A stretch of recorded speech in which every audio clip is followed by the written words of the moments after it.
Hello guys, welcome back to my channel. I'm Cheddar and today we are creating a Southern Cassowary Habitat along with a cassowary themed restaurant.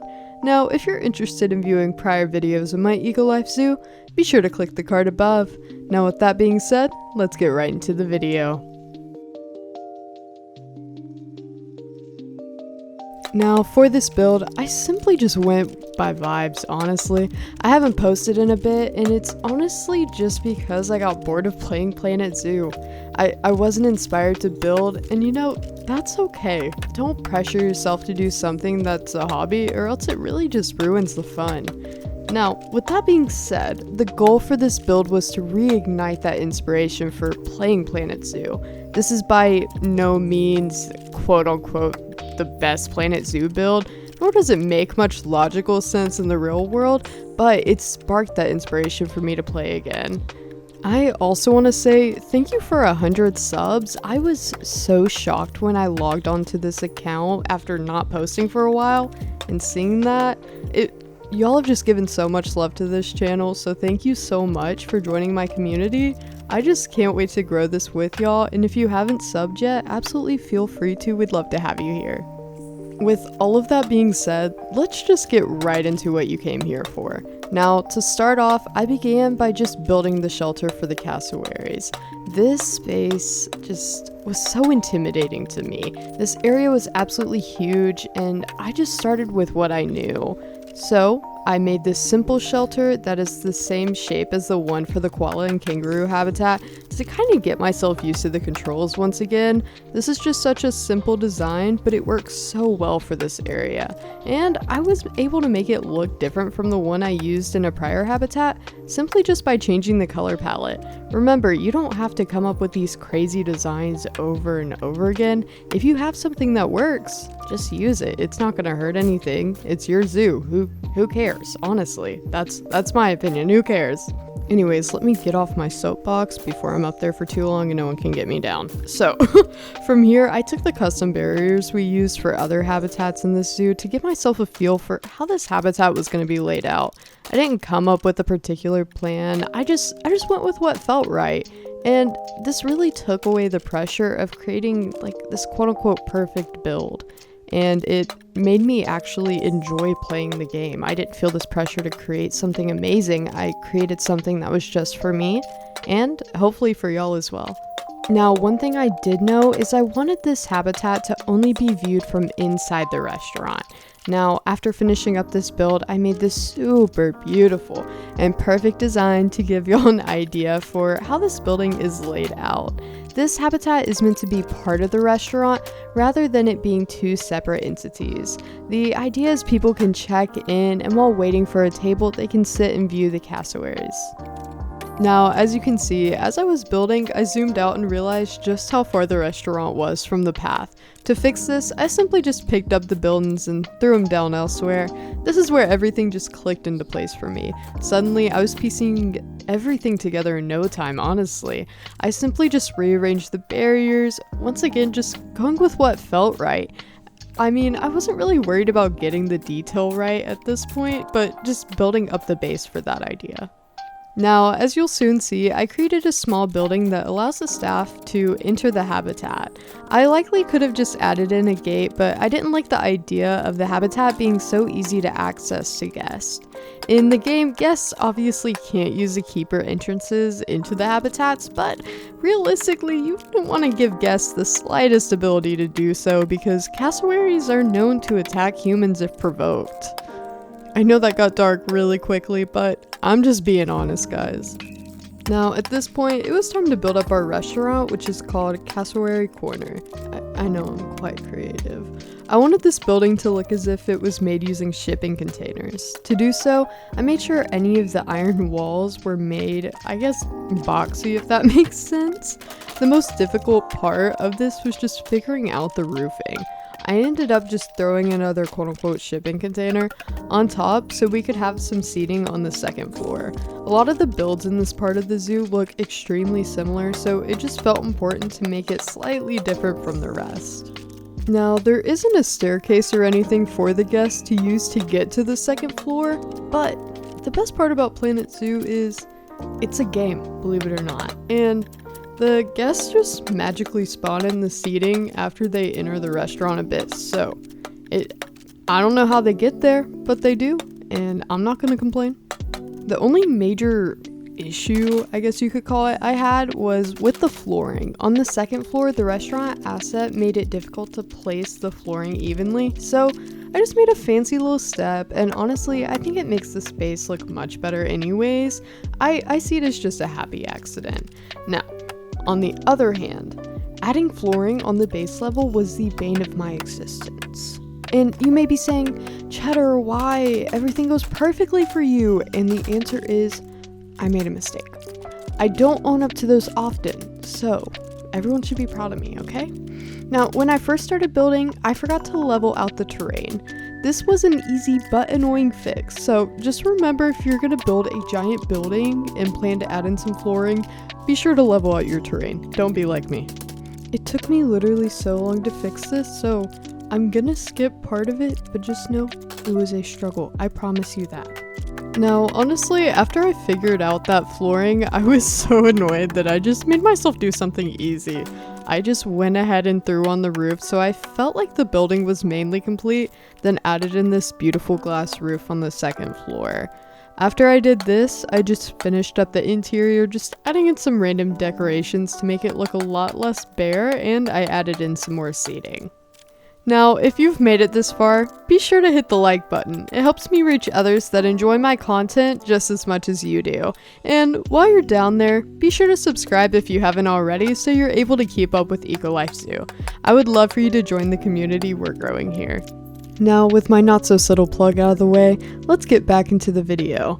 After I finished up the interior of the restaurant, I moved on to the habitat, but there is a catch. I mean, it wouldn't be a cheddar pot pie video if I didn't forget to hit record, so instead of watching a time lapse, we're gonna take a look inside the habitat while learning a bit about these amazing creatures. Now, without further ado, it's time to introduce you to our Southern Cassowaries. Welcome everyone to our Southern Cassowary Habitat. This enclosure is 668 square meters and is filled with luscious foliage that resembles Papua New Guinea, the home of this flightless bird. In this enclosure, we have two cassowaries. The first one is Sophie, a female, and our second is Bobby, who is a male. While this may be surprising, males are actually much smaller than females. As you can see, our female Sophie is significantly larger than our male Bobby. Unlike many animals, the parenting roles are quite different when it comes to cassowaries. After mating, the male cassowary will actually watch over the eggs while the female goes off to find another man. You go, girl. Now, due to deforestation, the population of these big old birds has declined by as much as 30%, but conservation efforts are aiding in this decline. Now you may say, these guys are dangerous to humans. Why are they important? Well, these guys disperse the seeds of the plants they eat, which allows for these plants to grow elsewhere in the environment. Speaking of humans, cassowaries also play a large part in the mythology of many tribes that reside in the rainforest, showing that they're more than just a dangerous animal. Now, if you wish to learn more about southern cassowaries and other animals from Planet Zoo, be sure to check out the Zoopedia. All the information I shared just now actually came from it. There are also a plethora of educational sites at your fingertips that can aid you in learning more about the animals we share our planet with. Now that we've learned some amazing facts about these guys, it's time to add the finishing touches to this section of our zoo. To finish up this area, I began by creating a sign for our restaurant. While I was creating this sign, I just scrolled through the items available and happened to find these arch pieces. I just randomly started placing them down to see if I could use them for decor, and I felt like my idea really worked out. I honestly just placed them down randomly, honestly not putting much thought into it, and it really elevated this building. To finish up this area, I began by creating a sign for our restaurant. While I was creating this sign, I just scrolled through the construction items available and happened to find these arch pieces. They come in a bunch of different sizes, and I've never actually used them before. I just randomly started placing them down to see if I could use them for decor, and I feel like my idea for it really worked out. I just placed them down randomly and made semicircles and some squiggly lines and just changed the color of them. Honestly, I just didn't really put much thought into it. I just went with vibes. That might be the word of the video, vibes, honestly. But I feel like I took this plain box and made it slightly less plain with some random colors and shapes. I know, I'm very creative. Now after I did some fancy decorations, it was time for the boring part. Honestly, who am I kidding? It's kind of relaxing to do this, and that is placing wall trim. So, if you're not new here, you know I use wall trim for everything. It is the best way to hide all of your mistakes. Just trust me, bro, okay? Just try it out. You'll love it. You'll never go back, okay? So probably for like 20 minutes straight, I just lined the pathways with wall trim, and I just filled it in like the bare grass areas with some foliage. I just kept it super simple and just threw in some buffalo grass. I didn't want to do like 10 different types of foliage. Honestly, that would have been boring to me, and this video isn't about being bored, it's about having fun. So, I just went with some plain buffalo grass, and honestly, it looks great to me. Now, as I was filling in this area with grass, I realized there is a gigantic spot where there's just nothing going on. Alright, so, now the good thing is, this area was the perfect size for some shops for our guests. I really didn't put much thought into this area since it isn't a focal point of our zoo. The main goal was just to fill in this gap and add in some food stands to entice guests to explore this area of the zoo. If all of your shops are centered in one place, your guests will decide they want to stay in that part of the zoo for eternity, leading them to not see the other fantastic creatures, but just stay in that one collective spot.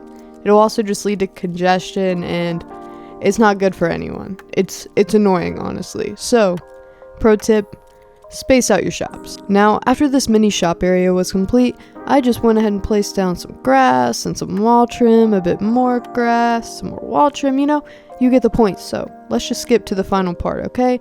I recorded this, went through the footage. If I got bored rewatching it, then I know you'll get bored watching it the first time, okay? So let's just fast forward real quick. Now, to finish everything off, I simply just added in a bit of decor in our viewing area, along with some donation bins, education boards, and some seating for our guests so they could rest. I honestly just put in the necessities here. And now, just like that, it's time to take a look at everything we've completed today.